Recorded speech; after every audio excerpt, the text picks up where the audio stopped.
Hello students, एक बार फिर हम क्लास 11th का एक नया चैप्टर लेके आए हैं जिसका नाम है एटॉमिक स्ट्रक्चर। ठीक है, क्लास 11th का सेकंड चैप्टर है, इसके बारे में डिस्कशन करेंगे। ठीक है, अब इस चैप्टर को पढ़ने से पहले कुछ हमें एटम की हिस्ट्री पता होनी चाहिए कि एटम कैसे एग्जिस्टेंस में आया, किस किस तरीके से उसके मॉडल्स दिए। ठीक है, तो सबसे पहले बात करते हैं कि एटम्स की कहाँ से स्टार्टिंग हुई, यानी बिगिनिंग ऑफ एटम। ठीक है, तो हिस्ट्री देखेंगे आज हम, history of atom, history of an atom.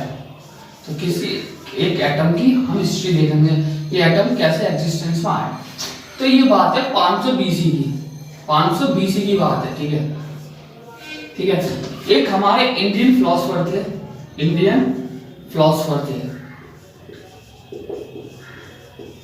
ठीक है, इंडियन फिलोसोफर थे जिनका नाम था क्या, महर्षि कनट, महर्षि कनट। ठीक है, ये महर्षि कनट। तो 500 बीसी की बात थी, इंडियन फिलोसोफर थे महर्षि कनट। ठीक है, तो ये क्या थे, ये अपने आश्रम में कुछ खा रहे थे। ठीक है, ये अपने आश्रम में कुछ खा रहे थे, खाते खाते इनके मुंह में एक ऐसा टुकड़ा आया खाने का जो फर्दर वो अपने दांतों से उसको फर्दर डिवाइड नहीं कर पा रहे थे, यानी उसको तोड़ नहीं पा रहे थे। ठीक है, उसको और ज्यादा तोड़ नहीं पा रहे थे। इन्होंने बहुत कोशिश की उसके बारे में जानने की कि क्यों नहीं टूट रहा। तो फिर उस समय में जितने इतने नॉलेज थी उसके अकॉर्डिंग उन्होंने बताया कि कोई भी जो पार्टिकल होता है उसकी कुछ ना कुछ छोटी यूनिट होती है जिससे कि वो बनता है। ठीक है, तो उन्होंने बोला कि ये जो है, इसको नाम दिया उन्होंने उस छोटे पार्टिकल को परमाणु, परमाणु नाम दिया उन्होंने उस छोटे पार्टिकल को। उन्होंने बोला कि ये जो होगी किसी भी सब्सटेंस की छोटी यूनिट होगी जिससे कि सारे सब्सटेंस मिलके बनेंगे और इसको हम फर्दर डिवाइड नहीं कर सकते। ठीक है, फिर क्या हुआ, फिर ग्रीक के कुछ फिलोसोफर आए थे। ठीक है, ग्रीक के फिलोसोफर थे कुछ। ठीक है, ग्रीक के 2 फिलोसोफर आए थे, ग्रीक के फिलोसोफर्स। ठीक है, ग्रीक फिलोसोफर्स होते, उन्होंने इनकी बात को माना। ठीक है, ग्रीक के फिलोसोफर थे, 2 थे, कौन कौन से, डेमोक्रिटस एंड लूसिफस। ठीक है, ये 2 क्या थे, ये ग्रीक के फिलोसोफर थे। इन्होंने एग्री करा। ठीक है, दे एग्री विद महर्षि कनट। महर्षि कनट ने जो बात कही थी उसके लिए ये एग्री करते थे। ठीक है, लेकिन इन्होंने क्या करा, उस जो छोटे से पार्टिकल्स होता उसको इन्होंने क्या बोला, इन्होंने बोला उसके लिए atom. They called the smallest particle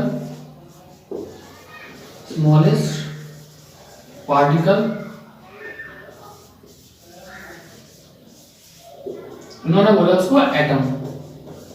क्या बोला उसने, उन्होंने बोला एटम। ठीक है, तो उन्होंने उस पार्टिकल को क्या बोला, एटम। अब एटम बोलने का इसके पीछे रीजन क्या था, रीजन ये था कि ये जो है ग्रीक का वर्ड है, एटम जो है वो ग्रीक का वर्ड है। किसका, ये ग्रीक का वर्ड है। ठीक है, एटम क्या है, ये ग्रीक का वर्ड है। अगर हम इसकी मीनिंग निकालें, ठीक है, अगर हम इसकी मीनिंग निकालें तो इसका मतलब होता है अनकटेबल, यानी इसको हम कट नहीं कर सकते। ठीक है, तो इसकी मीनिंग ये निकलती है।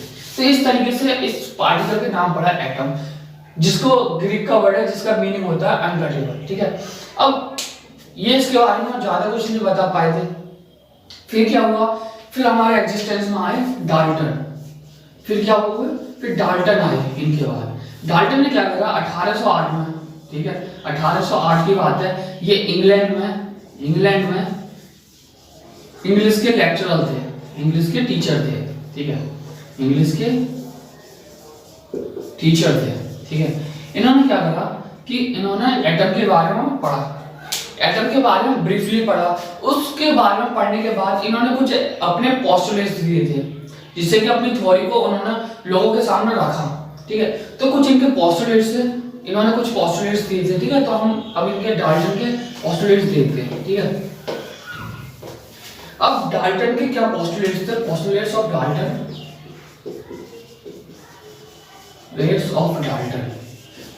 ठीक है, पोस्टुलेट्स ऑफ डाल्टन। ठीक है, इसको जो था, ठीक है, पहला क्या था, पहला था कि all matter are made up of very tiny particles, ये पार्टिकल्स कॉल्ड एटम, ठीक है। तो इन्होंने भी क्या करा, उस छोटे पार्टिकल को क्या बोला, एटम बोला, ठीक है। दूसरा पोस्टुलेट, ठीक है, ऑल, ठीक है, एटम्स ऑफ सेम एलिमेंट, ठीक है, सेम एलिमेंट के जितने भी एटम होंगे आर आइडेंटिकल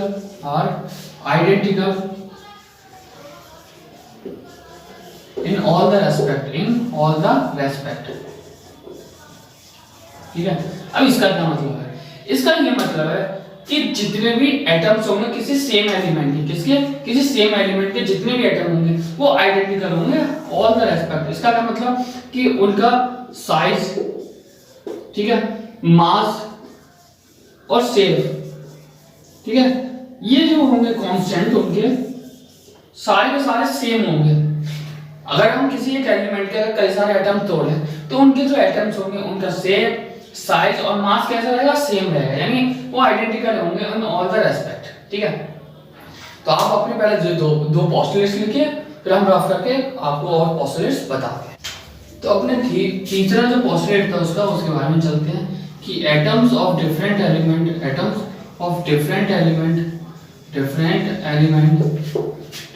एलिमेंट्स, ठीक है, आर, ठीक है, डिफर इन देयर प्रॉपर्टीज, ठीक है। तो इन्होंने बोला था कि कोई दो एलिमेंट है, एलिमेंट ए, ठीक है, और एक एलिमेंट ए और एक एलिमेंट बी, ठीक है, दो एलिमेंट है, एलिमेंट ए, एलिमेंट बी। अब इसका जो एटम होगा और इसका एटम, ठीक है। अब इन्होंने बोला था कि एटम्स ऑफ डिफरेंट एलिमेंट, जो डिफरेंट एलिमेंट है उनके जो एटम्स होंगे वो डिफर करेंगे उनकी प्रॉपर्टी में, यानी शेप, मास एंड साइज, ठीक है। तो इसका शेप अलग होगा, इसका शेप अलग होगा, ठीक है, इसका मास अलग होगा, इसका मास अलग होगा, इसका साइज अलग होगा, इसका साइज। तो ये पोस्टुलेट इसी के बारे में बताता है कि दो डिफरेंट एलिमेंट होंगे, उनके जो एटम्स होंगे उनके एटम्स का शेप और साइज और मास जो होगा वो डिफर होगा, ठीक है। तो यानी वो क्या करेंगे, डिफर करेंगे उनकी प्रॉपर्टीज में, ठीक है। अब फोर्थ है पोस्टुलेट इनका, ठीक है, फोर्थ क्या है कि एटम इज, ठीक है, एटम इज इंडिविजुअल, यानी एटम को हम क्या कर सकते हैं, हम तोड़ नहीं सकते इनके अकॉर्डिंग कि हम एटम को क्या कर सकते हैं और फर्दर डिवाइड नहीं कर सकते, यानी इसको हम और ज्यादा डिवाइड नहीं कर सकते, इसको तोड़ नहीं सकते, ठीक है। तो ये इनका चौथा जो पोस्टुलेट है, इनका फोर्थ जो पोस्टुलेट है, ये बहुत इंपॉर्टेंट है अपने चैप्टर को, एटॉमिक स्ट्रक्चर को समझने के लिए, ठीक है। पांचवा क्या बोला इन्होंने, पांचवा बोला था कि atom is neither created nor be destroyed, ठीक है। ये बोला कि एटम को ना तो हम क्रिएट कर सकते हैं और ना ही इसको डिस्ट्रॉय कर सकते हैं, ये इनका पांचवा पोस्टुलेट था। अब इन्होंने क्या बोला, छठा पोस्टुलेट जो दिया था इन्होंने, इसमें क्या बोला इन्होंने, इसमें बोला, ठीक है, कि atoms are conserved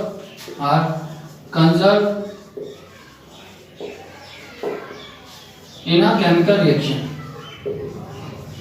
chemical reaction में जो एटम्स होंगे वो हमेशा कैसे रहेंगे, कंजर्व रहेंगे। अब देखो जैसे कि देखा हमने कि रिएक्टेंट्स होते हैं, रिएक्टेंट्स में रिएक्शन होती है और कुछ प्रोडक्ट बनाते हैं, ठीक है। अब इनके अकॉर्डिंग ऐसा नहीं होगा कि रिएक्टेंट में एटम ए और बी हैं तो जो प्रोडक्ट बना उसमें एटम ए और बी नहीं होंगे, ठीक है, ठीक है। यहाँ जो एटम यहाँ पर है वही एटम यहाँ होंगे, बट क्या होगा उसमें कुछ रीअरेंज कर लिया होगा, एटम ने क्या करा होगा, अपने आप को इस तरीके से रीअरेंज करा है, ठीक है, अपने आप को इस तरीके से रीअरेंज करके एक प्रोडक्ट फॉर्म करा है जिसकी की प्रॉपर्टी इससे डिफरेंट होती है, ठीक है। लेकिन किसी भी केमिकल रिएक्शन में जो एटम्स रहते हैं वो क्या रहते हैं, कंजर्व रहते हैं, ठीक है। अब इनके बाद छठा पोस्टुलेट जो था, ठीक है, ये हो गया, ठीक है, जो बताता है कि कंजर्व रहता है केमिकल रिएक्शन में एटम। अब जो सेवंथ पोस्टुलेट जो हमारा क्या है, सेवंथ पोस्टुलेट जो है, पोस्टुलेट क्या होता है कि atom is the unit of chemical reaction, ठीक है। ये एटम जो होती है वो यूनिट होती है केमिकल रिएक्शन की, ठीक है। तो इनके अकॉर्डिंग क्या बोला था कि एटम जो होता है is the smallest unit of matter which, ठीक है, which part in a chemical reaction, which participate in a chemical reaction,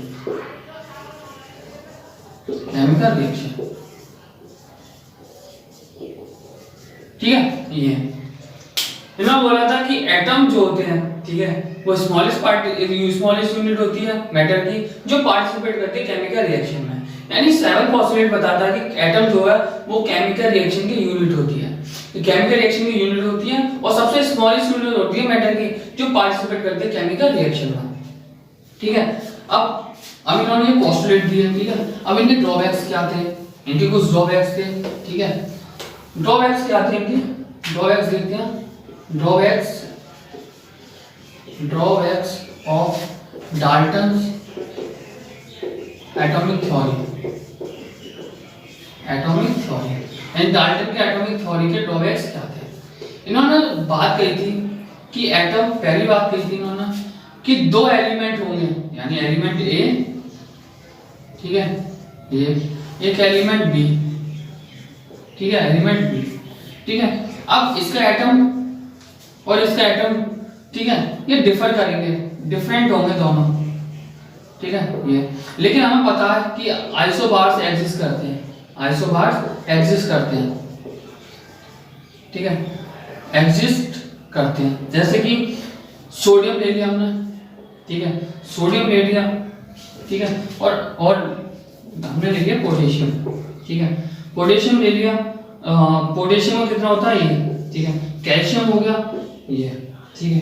अब देखो ये डिफरेंट एलिमेंट है, बट देखो इनका मास क्या हो गया, सेम हो गया। लेकिन ये क्या बोलते हैं कि दो डिफरेंट एलिमेंट होंगे तो उनका मास भी डिफरेंट होगा, उनका शेप भी डिफरेंट होगा, उनका साइज भी डिफरेंट होगा। लेकिन यहाँ दो डिफरेंट एलिमेंट है लेकिन उनका मास कैसा हो गया, सेम हो गया। तो जो इनका पोस्टुलेट था जो ये बोलता है कि एलिमेंट्स होंगे डिफरेंट एलिमेंट के, उनके जो एटम्स होंगे वो डिफरेंट होंगे, उनकी प्रॉपर्टीज डिफरेंट होंगी। लेकिन इनकी प्रॉपर्टीज क्या है, जैसे कि मास, ये बताते हैं कि मास डिफरेंट होगा लेकिन मास यहाँ क्या है, सेम। तो ये पोस्टुलेट उसको गलत करता है, ठीक है। जब आइसोबार्स का एग्जिस्टेंस आए तो इनके जो पोस्टुलेट था जो इस बारे में बात करता वो गलत हो गया। दूसरा क्या था कि अगर सेम एलिमेंट के, ठीक है, अब मैं बात करूं दूसरा, ठीक है, सेम अगर एलिमेंट है, ठीक है, अगर सेम एलिमेंट के अगर मैं एटम अलग अलग ले लूं, ठीक है, सेम एलिमेंट के एटम वो आइडेंटिकल होंगे, क्या होंगे, आइडेंटिकल होंगे, ठीक है, दोनों क्या होंगे, आइडेंटिकल। अब दोनों आइडेंटिकल होंगे यानी कि इनका शेप, मास और साइज क्या होगा, वो सेम होगा। लेकिन जैसे आइसोटॉप्स की एग्जिस्टेंस आई, ठीक है, आइसोटॉप्स की एग्जिस्टेंस से क्या हुआ, ठीक है, जैसे कि C12 C14, ठीक है, ये दो आइसोटॉप्स हैं कार्बन के। अब देखो सेम एलिमेंट से मिलके बने हुए हैं, लेकिन इनका मास क्या हो गया, डिफरेंट हो गया, इनका डिफरेंट हो गया। तो जो इस पोस्टुलेट को बताते हैं डाल्टन की, तो ये आइसोटॉप की एग्जिस्टेंस है, इनका जो पोस्टुलेट था वो गलत हो गया। अब जो मेन ड्रॉबैक था जिससे कि हमें एटॉमिक स्ट्रक्चर पढ़ना पड़ा, जो मेन इनका ड्रॉबैक था वो था कि एटम जो होता है, एटम इज इंडिविजुअल, कि एटम को हम क्या कर सकते हैं, एटम को हम डिवाइड नहीं कर सकते। लेकिन ये भी गलत हो गया, ठीक है। अब ये कैसे पता चला कि एटम डिवाइड कर सकते हैं और वो कुछ पार्टिकल्स से मिलकर बना है, ठीक है। तो उसके लिए क्या बताया था कि फैराडे ने बताया था, फैराडे ने कुछ प्रूफ दिया था, ठीक है, जिससे कि हमें पता चला कि एटम जो होता है उसको भी हम डिवाइड कर सकते हैं, ठीक है। तो हमें कैसे पता चला कि जो एटम है उसको हम डिवाइड कर सकते हैं, ठीक है। तो माइकल फैराडे जो थे, ठीक है, वो, ठीक है, उन्होंने बताया था कि कुछ ऐसे सॉल्यूशंस हैं, ठीक है, सॉल्यूशंस हैं ऐसे, ठीक है, सॉल्यूशंस हैं जिन्हें हम इलेक्ट्रोलाइट बोलते हैं, इलेक्ट्रोलाइट, ठीक है। तो वो क्या कर सकते हैं, वो इलेक्ट्रिसिटी कंडक्ट करा सकते हैं, इलेक्ट्रिसिटी कंडक्ट कराते हैं, ठीक है। तो बोला था कि एटम जो होगा, ठीक है, एटम तो इलेक्ट्रिसिटी कंडक्ट नहीं करा सकता, ठीक है। जैसे कि कोई भी चीज है, ठीक है, अगर कोई सब्सटेंस है वो एटम से मिलकर बना होगा, लेकिन हर सब्सटेंस जो थे वो इलेक्ट्रिसिटी कंडक्ट नहीं करा पा रहे थे। कुछ ऐसे सब्सटेंस जो इलेक्ट्रिसिटी कंडक्ट करा पा रहे थे, जिन्हों की उन्होंने बोला इलेक्ट्रोलाइट, ठीक है। तो ये जो बात इन्होंने कही थी, इससे ये प्रूव होता है कि एटम जो होता है उसको हम डिवाइड कर सकते हैं, और कुछ उसके अंदर कुछ चार्ज पार्टिकल्स होते हैं, एटम्स के अंदर कुछ चार्ज पार्टिकल्स होते हैं जो कि इलेक्ट्रिसिटी के कंडक्टेंस में जो है वो रेस्पॉन्सिबल है, जो इलेक्ट्रिसिटी कंडक्ट करा सकते हैं उसके लिए रेस्पॉन्सिबल है। फिर क्या हुआ, फिर कई सारे साइंटिस्ट आए, उन साइंटिस्टों ने उस जो फंडामेंटल पार्टिकल्स थे, जो चार्जेस थे जो एटम्स के अंदर प्रेजेंट है, उसके बारे में डिस्कवरी करना शुरू कर दिया। तो देखा गया, ठीक है, जो लेटर फाउंड हुआ, ठीक है, जो लेटर फाउंड हुआ वो देखा गया कि एटम जो है, ठीक है, एटम जो है वो 3 पार्टिकल से मिलकर बना होता है, इलेक्ट्रॉन से, प्रोटॉन से, ठीक है, और किससे बना होता है, और न्यूट्रॉन से, ठीक है। अभी कोई एटम जो होता है वो 3 पार्टिकल से मिलकर बना होता है, इलेक्ट्रॉन से, प्रोटॉन से और न्यूट्रॉन से। इन सबको क्या बोलते हैं, इन सबको हम बोलते हैं फंडामेंटल पार्टिकल्स, ठीक है, इसको क्या बोलते हैं, फंडामेंटल पार्टिकल्स बोलते हैं, ठीक है, फंडामेंटल पार्टिकल्स, ठीक है, फंडामेंटल पार्टिकल्स, इन्हें फंडामेंटल पार्टिकल्स बोलते हैं, ठीक है। तो आज हमने क्या करा, आज हमने हिस्ट्री ऑफ एटम के बारे में जाना, डाल्टन की एटॉमिक थ्योरी पढ़ी, किस किस तरीके से एटम एग्जिस्टेंस में आया, और किस किस तरीके से हमें पता चला कि एटम जो है वो उसको डिवाइड कर सकते हैं, और वो इन पार्टिकल से मिलकर बना है, कि देखा गया, बाद में फाइंड हुआ कि जो एटम है वो इलेक्ट्रॉन से, प्रोटॉन से और न्यूट्रॉन से मिलकर बना होता है, और इन्हें क्या बोलते हैं, इन्हें बोलते हैं फंडामेंटल पार्टिकल्स, ठीक है। तो अगले हम लेक्चर में, अपने अगले जो लेक्चर होगा उसमें हम डिस्कवरी ऑफ इलेक्ट्रॉन देखेंगे, किस तरीके से डिस्कवरी हुई इलेक्ट्रॉन की, फिर देखेंगे प्रोटॉन्स की डिस्कवरी, फिर देखेंगे न्यूट्रॉन्स की डिस्कवरी, ठीक है। तो आज अपने जो लेक्चर है हम यही वाइंड अप कर रहे हैं, तो फिर आप पढ़ाई करते रहें, जब तक के लिए all the best, thank you.